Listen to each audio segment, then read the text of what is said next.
এখন সিজন চলছে কাঁঠালের, কাঁঠালগুলো খেয়ে নেবে আর দানা যেগুলো পড়ে থাকবে সেগুলো দিয়ে এই ডালটা বানিয়ে ফেলো চিংড়ি মাছ দিয়ে।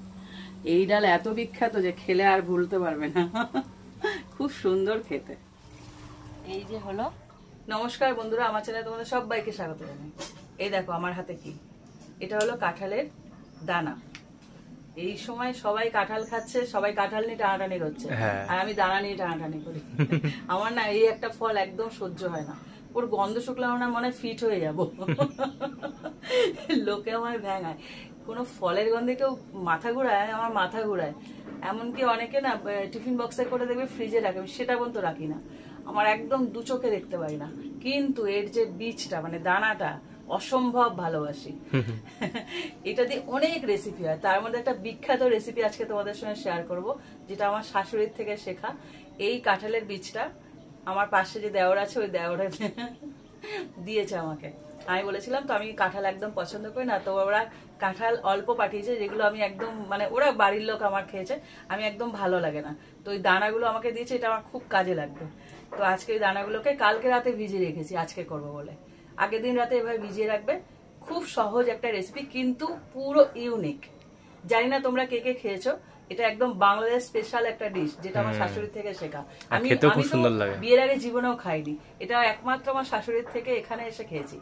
তো চলো শুরু করা যাক। দেখো কাঁঠালের বীজটা তো রাতেবেলা ভিজিয়ে রেখেছি, আর এই যে গায়ে খয়েরি খয়েরি যে খোসাগুলো আছে না, এগুলো কিন্তু খেলে পেট ব্যথা করে। তো এগুলোকে না আমার শাশুড়িকে একদম খসখসে কোনো জায়গায় এরকম করে এরকম ডলা মারলে না, এরকম ডলা মারলে উঠে যায়। তো এখানে আমি খসখসে কোথায় ডলবো, তাই আমি নখ দিয়ে এরকম দেখো হালকা করে চাপ দিলে কিন্তু উঠে যাচ্ছে। তো এইটাকে আমি পুরো আগে ছাড়িয়ে নিই, এটা একটা দেখানোর জন্য তোমাদেরকে রেখে দিয়েছি, না হলে আমি তো ছাড়িয়ে রাখতাম বুঝতে পারতে না। তাহলে এই খয়েরিটা পুরো তুলে দেবে, এই খয়েরিটা গেলেই পেট ব্যথা করতে পারে, না হলে কিন্তু দারুণ খেতে। আর করছি চিংড়ি মাছ দিয়ে, এটা না চিংড়ি মাছ দিয়ে করছি আমি। তোমরা চাইলে এইটার মধ্যে যারা লোটে মানে শুটকি খাও, তারা যে কোনো শুটকি দিয়ে করে দেখো, অপূর্ব লাগে। গরমকাল তো আমাদের এখানে শুটকিটা পাওয়া যায়নি, নাহলে আমি শুটকি তারপরে লোটে শুটকি, ছুরি শুটকি, তারপরে চিংড়ি শুটকি, যে কোনো শুটকি, মোরলা শুটকি আর চিংড়ি মাছ দুটো মিক্সিং করে করতাম। আর একটা জিনিস করা যায়, এর মধ্যে শুটকির সাথে ডিম ভেজে, হাঁসের ডিম, ও ব্যাপক খেতে। বলছি না, এই রেসিপিটাকে 3-4 রকম ভাবে বানানো যায়। হাঁসের ডিমগুলোকে কড়া করে ভেজে ওই ঝোলের মধ্যে ফেলে দিতে হবে যখন ডালটা ফুটবে। এটা তো অ্যাকচুয়ালি ডাল হবে, তো এগুলোকে আমি আগে ছাড়িয়ে নিই। তোমাদেরকে এত ডিটেলসে কেন বলছি বলো তো, এই রেসিপিটা অনেকেই খায়নি, তার জন্য আমি মানে পুরো একদম বর্ণনা করে বললাম যাতে সুবিধা হয়। তো এগুলো আমি ছাড়িয়ে নিই। এই দেখো সমস্ত খোসা ছাড়িয়ে যতটা তোলা যায় আর কি, পুরো আমি ভালো করে পরিষ্কার করে ধুয়ে নিয়েছি। আমি একটা প্রেসার কুকার নিয়েছি, এটা প্রেসার কুকারেই সেদ্ধ করতে হবে, কেননা এটা সহজে সেদ্ধ হতে চায় না। 5 থেকে 6টা সিটি মেরে ভালো মতো সেদ্ধ করে নিতে হবে। এমন ভাবে সেদ্ধ করবে না যে একদম কি বলতো গলবে, কিন্তু একদম ডাল হয়ে যাবে না, একটু যেন মুখে পড়ে, দানা দানা থাকে, সেইভাবে গলাতে হবে। এর মধ্যে দিচ্ছি জল,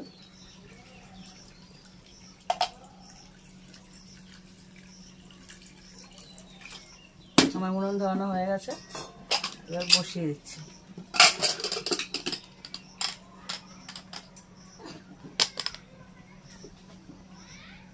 কাঁঠালের বীজ আমি সেদ্ধ বসিয়ে দিচ্ছি, আর এদিকে একটা মশলা তৈরি করে নেব।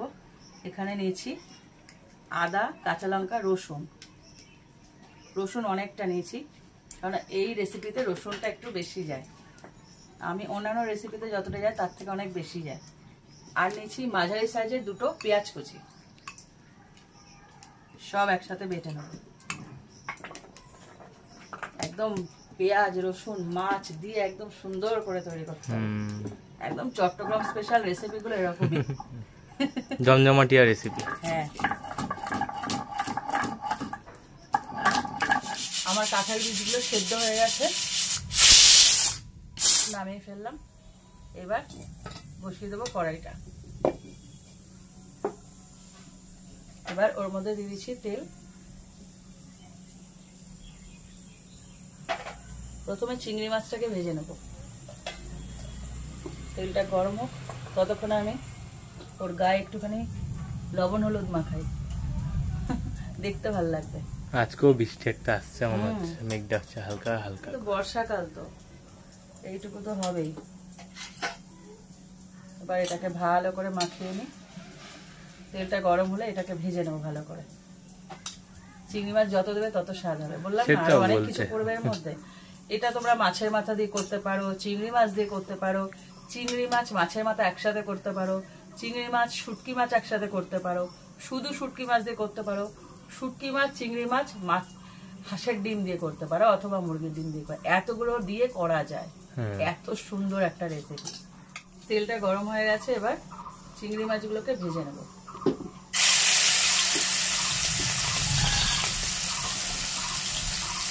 হালকা করে ভাজতে হবে, অত বেশি লাল করে ভাজার দরকার নেই, জাস্ট একটুখানি ভেজে নিলেই হয়ে যাবে। চিংড়িটা ভাজা হয়ে গেছে, এবার তুলে নিচ্ছি। এবার ওর মধ্যে, ওই তেলের মধ্যে আর আছে না, দেখা যায় না, আর একটুখানি তেল দেবো। এবার ফোড়ন হিসাবে দেবো 5 ফোড়ন। তোমরা খেয়াল করে আমি 5 ফোড়নটা খুব ইউজ করি, এটা আমার শাশুড়ির থেকে শেখা। ম্যাক্সিমাম রেসিপিতে 5 ফোড়নটাই বেশি যায়। হালকা একটুখানি ভেজে নেব। তেল গরম আছে, ভাজা হয়েও গেছে। এইবার দেখো আলুটা ডুমো ডুমো করে কাটা, মানে ছোটোর মধ্যে ডুমো ডুমো, ঠিক এরকম ছোট ছোট করে কাটবে। পটলও তাই, কাঁকরোলও তাই, যে যে সবজিগুলো যাচ্ছে। আর ঝিঙে, ঝিঙে যেহেতু একটু নরম সবজি, একটু বড় ঝিঙে এখন যাবে না।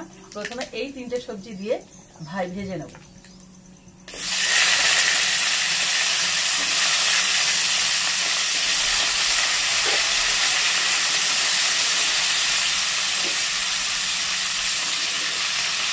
সব কটা একসাথে ভাজবো। কত রকম সবজি যায় এর মধ্যে। অনেকে ভাবে যে ওরকম সবজি হলে না খেতে কেমন লাগবে, কিন্তু এর মধ্যে চিংড়ি মাছ পড়ছে। আর বললাম তো কি কি দিয়ে আরো করা যায়, তাতে কিন্তু টেস্ট অনেক বেশি ভালো হয়। এগুলো সব তো ভাজার পর মজে যাবে, থাকবে না। এগুলোকে ভালো করে ভেজে নিই। আলু, পটল, কাঁকরোল সব ভাজা হয়ে গেছে। এবার এর মধ্যে দিয়ে দিচ্ছি একটা টমেটো, এবং ছোট ছোট করে কেটে। এবার এটাকে দিয়ে একটু ভেজে নেবো। সব ভাজার পড়বো সব। হ্যাঁ, আর সাথে যে পেঁয়াজ সব বেটে রেখেছি না, পেঁয়াজ, আদা, রসুন, কাঁচা লঙ্কা, এইটাকে দিয়ে দেবো। যেহেতু ঝিঙেটা নরম সবজি, একটু পরে দিলেও হবে, দরকার নেই। এখন এগুলো দিয়ে কষানোর পালা। আর তোমাদেরকে আরেকটা জিনিস দেখাচ্ছি, এই দেখো চিংড়ি মাছের মাথা আর লেজ, এটা বেটে এর যে রসটা ওটা দেবো, এটা স্বাদ হবে ভালো। তো এটাকে আমি বেটে নিই, ওটা ভাজা হতে হতে। কিছুই ছাড়ি না না, এতে খুব টেস্ট আসে, দারুণ টেস্ট আসে। এর তো খোসা নেবো না, তো পেট ব্যথা, নির্যাসটা বেরিয়ে যাবে, শুধু যে রসটা ওটা নেবে। তোমরা ওইটা দিও, কিন্তু খেতে খুব ভালো লাগবে। এটা চিংড়ি মাছের মাথা লেজটা আমার বাটা হয়ে গেছে। এরকম করে হালকা করে বেটে নেবে, কেননা একটু শুধু রসটা নেবো, তাই মিহি করে বাটার খুব দরকার নেই। এটাকে পুরো তুলে নিলাম। এর মধ্যে একটু জল দেব।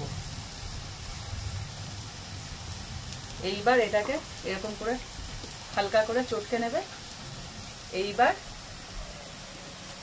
একটা ছাঁকনির সাহায্যে এই শুধু নির্যাসটা দেবো, মানে ঝোলটা, ঝোল বলছি জলটা।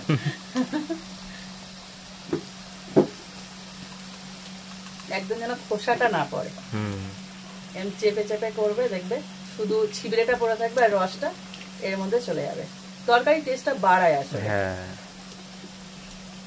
চিংড়ি যেখানে যেখানে পড়ে খুব টেস্ট বেড়ে যায়। হ্যাঁ,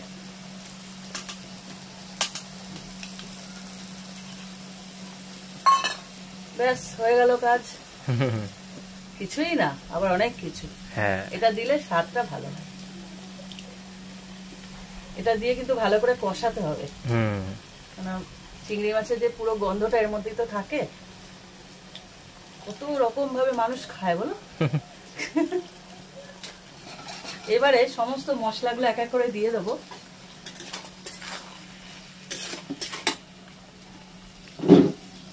প্রথমে দিয়ে দিচ্ছি, যেহেতু এটা একটু ঝোল ঝোল একদম, মানে ডাল তো এটা, মানে ওই বারবার শিমের দানার ডাল বলে ফেলছি, কাঁঠাল বীজের ডাল, তো একদম কিন্তু এই কড়াইটা পুরো ভরে যাবে।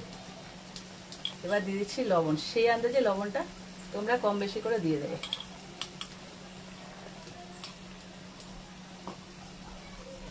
হলুদ গুঁড়ো সব বেশি বেশি যাচ্ছে, লঙ্কার গুঁড়ো, এটা কিন্তু ঝাল হবে, হ্যাঁ পুরো 1 চামচ একদম উঁচু করে করে নিয়েছি। আর ধনে জিরে দুটোই যাবে। প্রথমে দিয়েছি জিরের গুঁড়ো আর ধনের গুঁড়ো।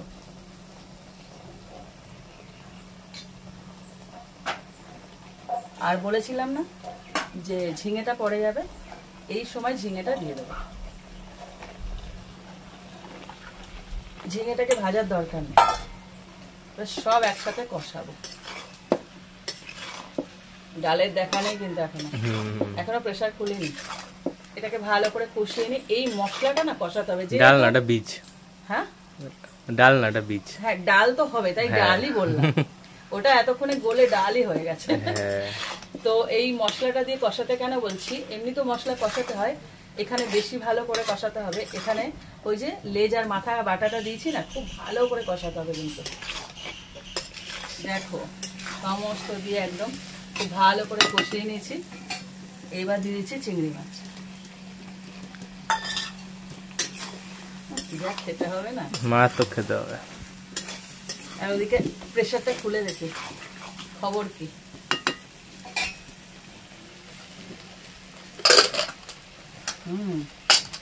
দারুণ, দেখি তো কেমন বলেছে। বাহ দেখো কি সুন্দর বলেছে, এদিকে গোটা গোটা আছে, আর একজন আমার গায়ের মধ্যে হেলান দিয়ে বসে আছে, দেখো নট নরম চরণ। এরকম একটা ডাল ঘুটুনি দিয়ে হালকা করে আমি চাপ দেবে, কেননা ও তো পুরো গলে গেছে, কিছু গোটা গোটা থাকবে, যতটা রাখা যায়, একটু একদম ছাতু হয়ে গেছে, এরকম হালকা করে ঘেটে দিয়ে এবার এর মধ্যে দিয়ে দেবো।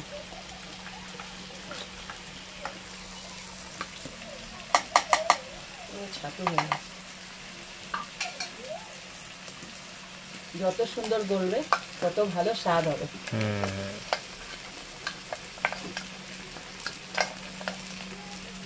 এর সঙ্গে তরকারি লাগে না, ভাত দিয়ে দিয়ে খাওয়া হয়ে যায়। এটাই তো তরকারি, আলাদা লাগবে কেন? ডাল নামক তরকারি, ডাল নামক তরকারি, এটা ডাল। যখনই কোনো কিছু ঘেটে ওটা তো ডালই হয়, বিশ্বাস হচ্ছে না? সবজি গেছে তো আসলে। এবার এই প্রেসার কুকারটার মধ্যে সব লেগে আছে, এর মধ্যে জল দিয়ে দিলাম, ওই জলটা ওর মধ্যে দিয়ে দেবো। আর এখানে দিয়ে দিচ্ছি জল, একদম ঝোল হবে, মানে ডাল হবে, ডাল তো ডাল যেরকম হয় আর কি, পাতলা। কিন্তু ওটা পাতলা হলে যেহেতু সবজি আছে, আর দৌড় আবার শিমের দানা বলে ফেলছি, বারবার শিমের দানা বলে ফেলি, শিমের দানা ডালটা খুব খাই তো, তার জন্য।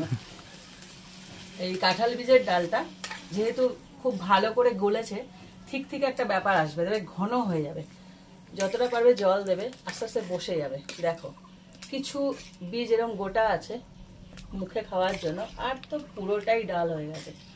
এবারে ফুটতে দেবো, আর ততক্ষণে এই যে এটা ধুয়ে আছে, তোমরা জানো এর গায়ে লেগে আছে, মানে আমি কিছুই ছাড়বো না, সমস্তটাই দিয়ে দেবো, কেন নষ্ট করবো বলো। এটাও দিয়ে দিলাম, কড়াই ভর্তি হয়ে গেল। এবার এটা ফুটতে থাকুক, দেখো এটা ফুটতে থাকুক। এখানে আর একটা জিনিস দেবো, সেইটা তুলতে আমি এখন যাচ্ছি, আর এটা আমার বাড়িতে পুঁতে রেখেছি, সারা বছর আমি চেষ্টা করি ওই পাতাটা আনা। চলো তাহলে সারপ্রাইজ।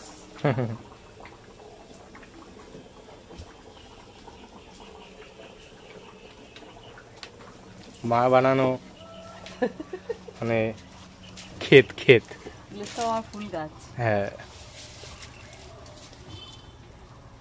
দেখো এটা ডবল টগর গাছ, এই যে হলো হলুদ পাতা, যেটা ইনি একদম পছন্দ করে না, ওর ডাল তুলে রেখে তারপরে দেবো। এই রেসিপিতে দিলে না অপূর্ব লাগে। আমি এখানে বসিয়ে রেখেছি দেখো, তারপর ওই পাশে আছে, ওই পাশে আরো আছে, ওগুলো আমার লাগে কাজ। মার বাগান, বানানো বাগান। হ্যাঁ আমি এগুলো দিই, আমি তো সবুজ ছাড়া থাকতে পারি না। তো চলো তা ধুয়ে নি, ভালো করে এগুলোকে ধুয়ে নিতে হবে, আগানে বাগানে হয়ে থাকে তো। একদম কচি পাতা, আমার এখনই মাছে কচকচ করে কামড়ে দিই, কি ভালো লাগে গন্ধটা। এরকম আগার দিকের যে পাতাগুলো কচি, এই পাতাগুলো নিয়ে নেবে, খেয়ে দেখো। এই ভূতকে তো আমি খাওয়াতে পারি না, আমার কেমন একটা লাগে। ওই যে দেখো বসে আছে কে, আমার পাশে পাশে বসে আছে। এবার এনার জন্য তুলে তারপরে এই হলুদ পাতা দিতে হবে। দেখি ডালের খবর কি। হ্যাঁ ডাল হয়ে এসছে, ডাল ফুটছে, একটুখানি গরম মশলা দিচ্ছি জাস্ট ফ্লেভারের জন্য, একদম নামমাত্র। এবার এটাকে মিশিয়ে দেবো, ঠিক এরকম ভাবে করবে, না একদম পাতলা না একদম ঘন। ডাল তো ঘন হবেই না, তার মধ্যে সবজি আছে যখন। কত বড় জানো আমার কড়াইটা, একদম ভরে গেছে পুরো। দেখো প্রথমে এটাকে মাঝখান থেকে কেটে নেব, তারপরে এভাবে ধরবে আর দিয়ে দেবে। এটা দিয়ে ঠিক 2 মিনিট ফোটাবে, এই যে ফ্লেভারটা সেটাই দরকার। খেয়ে দেখো, আর যারা খেয়েছে তারা তো জানে হলুদ পাতার কি সুন্দর গন্ধ। এই ব্যাপারে আমি জানি না, তাও বললাম। এটাকে মিশিয়ে দেবো, কি দারুণ একটা কালার এসছে, আমি তো পাগলই হয়ে যাচ্ছি। শুধু এটা আর ভাত, আর কিছু লাগবে না, আর একটু করে লেবু হলে হয়। হ্যাঁ তো রেসিপিটা এখানে শেষ করলাম, এটা আর ফোটানোর পর দেখাচ্ছি না, শেষ হয়ে গেছে। তোমরা এই রেসিপিটা ট্রাই করো। এখন তো চলছে সবাই কাঁঠাল খেয়ে কাঁঠালের দানাটা রেখে দিচ্ছে, সুন্দর করে একদম ঝুড়িতে করে রোদে শুকাবে, শুকিয়ে খোসা শুদ্ধ কাটবে, কেটে ভেজাবে, পরের দিন এভাবে আমার মতন খোসা ছাড়িয়ে করে ফেলো ডালটা। খেয়ে দেখো অপূর্ব, আর এই রেসিপিটা শেয়ার করো। এটা চট্টগ্রাম স্পেশাল রেসিপি, কিন্তু যারা চাটগাঁয়া মানে চট্টগ্রামে না, তারা কিন্তু সবাই জানে এই রেসিপিটার মাহাত্ম্য কেমন খেতে। আর যা যা দিয়ে খেতে বলেছি ওইসব দিয়ে যদি ট্রাই করো তাতে মুখে লেগে থাকবে, ভুলবে না জীবনে। মানে সারা বছর অপেক্ষা করবে কখন কাঁঠাল হবে আর ওই বীজটা পাবে। আর ভালো লাগলে লাইক দিও অবশ্যই, কিন্তু খেয়ে কমেন্ট করো, কমেন্টের অপেক্ষায় রইলাম। আর এরকম আরো রেসিপি পেতে আমার চ্যানেলটা সাবস্ক্রাইব করে দিও। তো আজকের মতন টাটা টাটা।